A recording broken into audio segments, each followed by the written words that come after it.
तो बच्चे function of लाइसोम्स देखें तो एक ये पैराग्राफ आएगा, दे आर आल्सो इन्वॉल्व से लेके न्यू मटेरियल तक, ठीक है।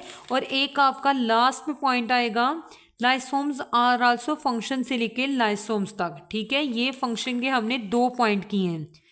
उसके बाद ये जो शॉर्ट क्वेश्चन है लिख लीजिएगा, why are lysosomal enzyme inactive in the cytosol if lysosomes rupture. तो इसका आंसर ये साइड बॉक्स है। अगर आपको आउट ऑफ एक शॉर्ट आ जाए तो इन दिस रिगार्ड से लेके न्यू मटेरियल तक। उसके बाद देखें बच्चों, ये आपने शॉर्ट साइड बॉक्स के ऊपर शॉर्ट क्वेश्चन लिख लेने हैं, वर्क ऑफ डिटॉग। उसके बाद ये आपको पता है कि ये लॉन्ग क्वेश्चन के अंदर ही पैराग्राफ आ जाता है। अगर आपको लाइसोमल स्टोरेज डिजीज शॉर्ट आ जाता है तो इन लाइसोमल स्टोरेज डिजीज से लेके सेलुलर फंक्शन तक। उसके बाद इन 2 डिजीज का डिफरेंस पूछा जा सकता है, पोम डिजीज से लेके मिसिंग तक, टे सेक्स से लेके चाइल्ड अर्ली चाइल्ड तक। नेक्स्ट देखिए बच्चों, पैरोक्सिमस को देखते हैं। तो चाहे आपको पैरोक्सिमस आ जाए, अगर शॉर्ट आ गया है या इसकी अक्रेंस आ जाए, तो पैरोक्सिमस से लेके टॉक्सिक सब्सटेंस तक। लेकिन अगर आपको शॉर्ट क्वेश्चन आ जाता है कि what is the function of the peroxisomes, तो बच्चे इसके 2 पॉइंट्स हैं फंक्शन में, एक सम से लेके ऑक्सीडेशन तक नंबर 1, एंड नंबर 2 सम पैरोक्सिमस से लेके ऑक्सीजन तक। तो ये इसके फंक्शन है, 2 पॉइंट किसके, पैरोक्सिमस। नेक्स्ट देखिए बच्चे, इसके जो डिफेक्ट्स हैं या इसमें जो शॉर्ट क्वेश्चन जो मेजर आ सकता है, ज़ेल्बिगर सिंड्रोम। तो बच्चे डिफेक्ट से लेके ईयर ऑफ लाइफ। ग्लायोक्सिमस का अगर आपको इसका शॉर्ट क्वेश्चन आ जाता है कि what is the function of the glyoxysomes, ठीक है, या role of enzyme in glyoxysomes. तो इसका बच्चे यहाँ से जो फर्स्ट लाइन के एंड से द ऑर्गेनेली कंटेन एंजाइम से लेके सीड जर्मिनेशन तक करेंगे। नेक्स्ट देखिए बच्चों, वैक्यूल। वैक्यूल अगर आपको डिफाइन आ गया है तो आपने सबसे पहले तो साइड बॉक्स को करना है, ठीक है, जो वैक्यूल की एग्जैक्ट डेफिनेशन है। नेक्स्ट देखिए बच्चों, वैक्यूल इन प्लांट, यहाँ से लेके इनमेच्योर प्लांट से लेके ग्रोथ तक है। वैक्यूल इन एनिमल आपने हेडिंग दी है। उसके बाद यहाँ पर जो आपको शॉर्ट क्वेश्चन आते हैं जैसे कि वैक्यूल और सेल सैप के बारे में, या उसके अलावा how is the formation of large central vacuole. तो बच्चे मैनी प्लांट से लेके टोनोप्लास्ट तक, यहाँ पर आपको शॉर्ट क्वेश्चन ये भी पूछा जा सकता है, टोनोप्लास्ट या how is the formation of large central vacuole. तो बच्चे मैनी प्लांट से लेके टोनोप्लास्ट। उसके बाद हेडिंग है सेल सैप। तो बच्चे सेल सैप का द मटीरियल से लेके साइटोप्लाज्म तक। उसके बाद देखिए आप यहाँ पर बच्चे इसका रोल भी लिख सकते हैं, या ये लिख लें how do vacuole control turgor pressure.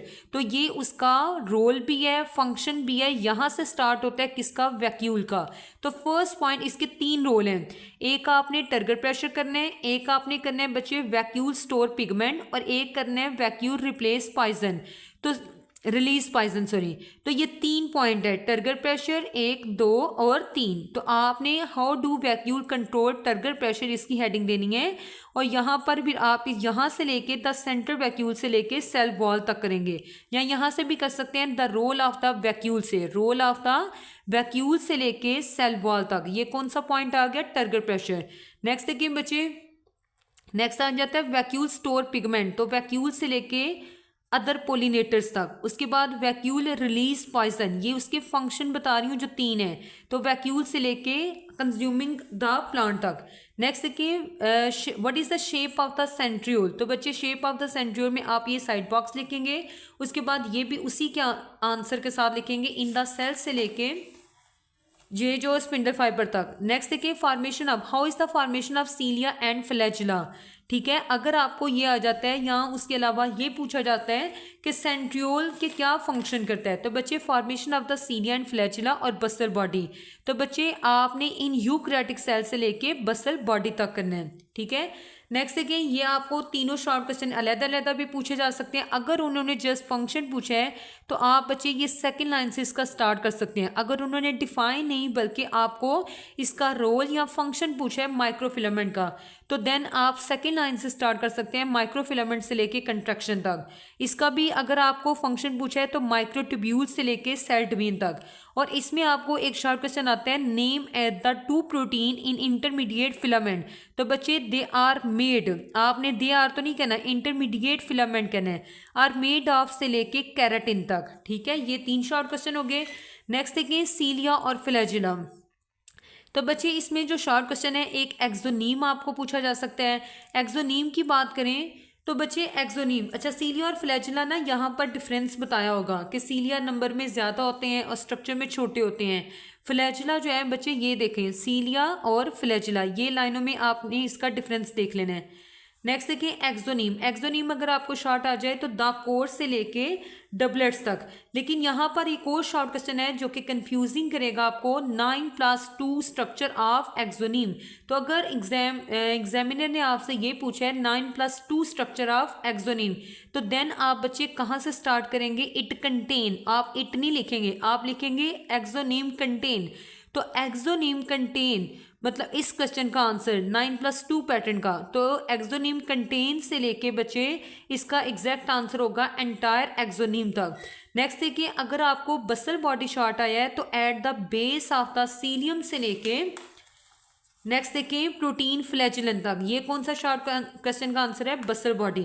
Next देखिए बच्चे प्रोक्रियाटिक यूक्रियाटिक का अगर आपको शॉर्ट क्वेश्चन आ जाए तो प्रोक्रियाटिक की आपको कुछ करेक्टरिस्टिक्स पूछी जा सकती हैं। तो करेक्टरिस्टिक आपने पॉइंट्स की फॉर्म में करनी है, किस फॉर्म में करनी है, पॉइंट्स की फॉर्म में।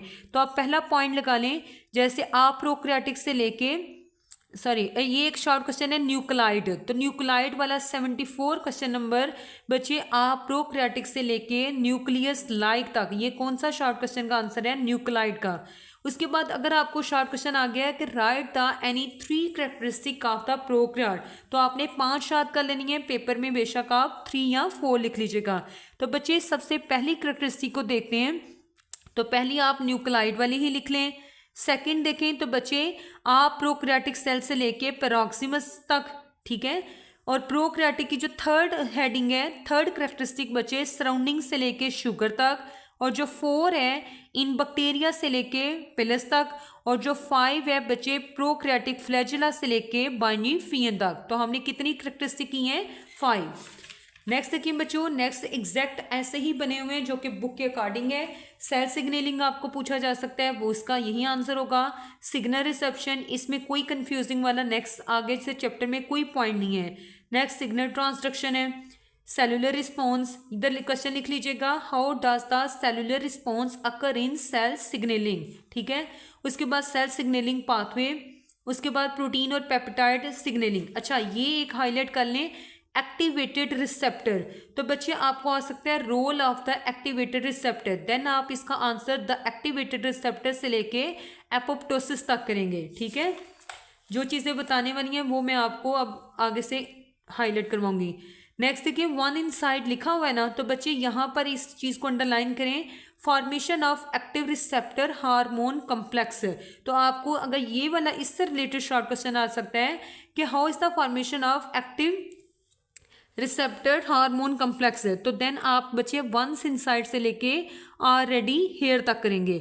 उसके बाद अगर आपको ये शॉर्ट क्वेश्चन आ जाता है कि how binding of steroid hormone affect the target cell protein production, तो अगर आपको ये शॉर्ट क्वेश्चन आ जाता है तो बच्चे इसका आंसर इनसाइड से लेके स्पेसिफिक प्रोटीन तक, ठीक है। और अगर स्टेरॉइड सिग्नलिंग उसने पूरा पूछा है तो आपने फिर फुल लिखना है। उसके बाद देखें बच्चों, इस चीज़ को भी हाईलाइट करें, इंपॉर्टेंट है, मब्रेन ट्रांसपोर्ट मैकेनिज्म। तो अगर आपको ये शॉर्ट आ जाए तो मब्रेन ट्रांसपोर्ट मैकेनिज्म से लेके इन्वायरमेंट तक। नेक्स्ट ये भी एग्जैक्ट ऐसे ही होगा, passive transport, diffusion, facilitated diffusion, some molecule से लेके बच्चों फैसिलिटेटेड डिफियन तक। उसके बाद चैनल प्रोटीन, आपने एग्जाम्पल हेडिंग अलहदा देनी है और डिफाइन इनको अलहदा करना है, और अगर कंपैरिजन में पूछा है तो फिर आप कंपैरिजन में लिखेंगे। नेक्स्ट देखें, इसमें अगर आपको कंपैरिजन या डिफरेंस पूछा जाता है तो अगर बच्चों ये याद रखें, अगर डिफरेंस पूछा जाता है तो आपने ये टेबल करना है।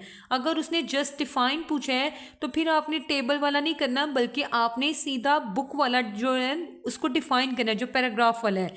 और अगर डिफरेंस पूछा है तो फिर आप इसको डिफाइन ही करेंगी बल्कि इस टेबल को लिखेंगे। तो इसमें से काफ़ी पॉइंट है, आप बेशक कोई से 3 कर लीजिएगा, लेकिन कंपैरिजन का ख्याल रखना है कि अगर एनर्जी रिक्वायरमेंट इसका की है तो दूसरे का भी एनर्जी रिक्वायरमेंट ही करना है। नेक्स्ट है कि बच्चे ऑस्मोसिस, अगर आपको शॉर्ट क्वेश्चन आ जाता है तो ऑस्मोसिस बच्चे शुरू से लेके यहाँ तक है। उसके बाद बिकॉज वाटर इज मूविंग नजर आ रहा होगा, यहाँ पर हाईलाइट करें कि why osmosis is consider the passive transport. ठीक है, ये क्वेश्चन है और इसका जो आंसर होगा बिकॉज वाटर से लेके सल्यूट कंसिडरेशन तक। उसके बाद यहाँ पर हेडिंग दें बच्चों maintain turgor, osmosis maintain turgor या हाउ ऑस्मोसिस मेंटेन टर्गर, तो ऑस्मोसिस से लेके सेल्स तक होगा। उसके बाद बच्चे एक्वापोरेंस की अगर आपको शॉर्ट क्वेश्चन आ जाए तो द डायरेक्शन से लेके आप वॉल्यूम तक कर सकते हैं। रिवर्स ऑस्मोसिस को देखें तो इट इज़ वाइडली से लेके सल्यूट कंसिडरेशन। नेक्स्ट बच्चों एप्लीकेशन ऑफ ऑस्मोसिस है दिस प्रोसेस से लेके प्यूरिफिकेशन सिस्टम तक। नेक्स्ट देखें एक्टिव ट्रांसपोर्ट, ये है इसकी डेफिनेशन, द मूवमेंट से लेके active transport. Sodium potassium pump आ जाए चाहे active transport through carrier protein आ जाए, तो बच्चे आप ये पूरा पैराग्राफ लिखेंगे लेकिन एग्जाम्पल की अलहदा से हेडिंग देखें। सॉरी यहाँ तक है। उसके बाद एंडोसाइटोसिस, अगर आपको एक्सो और एंडो का डिफरेंस आया है तो बच्चे ये ज़रूरी नहीं है कि पिनोसाइटोसिस और फैगोसाइटोसिस को भी डिफाइन करें, बल्कि आप इन टर्म्स के नाम लिख दें और इसको जस्ट डिफाइन कर दें। लेकिन अगर उसने जस्ट आपसे एंडोसाइटोसिस पूछा है फिर आप कोशिश करें कि पिनो और फैगोसाइटोसिस को भी साथ ही डिफाइन कर दें। उसके बाद ये जो साइड बॉक्स है रिसेप्टर मीडिएटेड एंडोसाइटोसिस, इसको भी आपने शॉर्ट के लिए करना है। एक्सोसाइटोसिस, नेक्स्ट देखिए बच्चों इनमें से कोई भी आपको डिफरेंस या कंपेयर फॉर्म में पूछा जा सकता है। स्टेम सेल अगर शॉर्ट आ जाए तो द स्टेम सेल से लेके ब्रेन सेल तक। नेक्स्ट देखिए बच्चों यूजेस में आपको कोई एक पूछा जा सकता है कि how is the use of stem cell in drug testing and development, तो इनमें से कोई भी आपको पूछा जा सकता है। उसके बाद same is like category of the stem cell, तो बच्चे category of the stem cell ये देखें major category of the stem cell on the basis of their origin, तो बच्चे ये on the basis of the origin है। और पीछे वाला भी देख लें तो ये भी क्या है on the basis of the number, हालांकि ये भी कैटेगरी है और ये भी बच्चों कौन सी है कैटेगरी, लेकिन on the base of the origin और वो on the base of the number. इस चीज़ का बोर्ड में ख्याल रखना है। तो आपको एम्ब्रायनिक स्टेम सेल आ जाए तो आप यही करेंगी और इसकी एक हेडिंग दे लें, एथिकल कंसर्न अलहदा भी हेडिंग देंगी और यहाँ पर यूजिंग पे एक अलहदा हेडिंग देने बच्चों एडवांटेजेस। उसके बाद इंड्यूस फ्लोरेटेंट स्टेम सेल, अगर उसने जस्ट डिफाइन पूछा है तो आप यहीं बस डिफाइन करेंगे, एडवांटेजेस और डिसएडवांटेजेस नहीं लिखेंगे। और अगर उसने सेपरेट एडवांटेजेस पूछा है तो आप बच्चे इसको पॉइंट्स की फॉर्म में लिखेंगे। इसी तरह से डिसएडवांटेजेस भी अगर आपसे पूछे गए IPSC के तो इनको भी आपने पॉइंट्स की फॉर्म में करना है।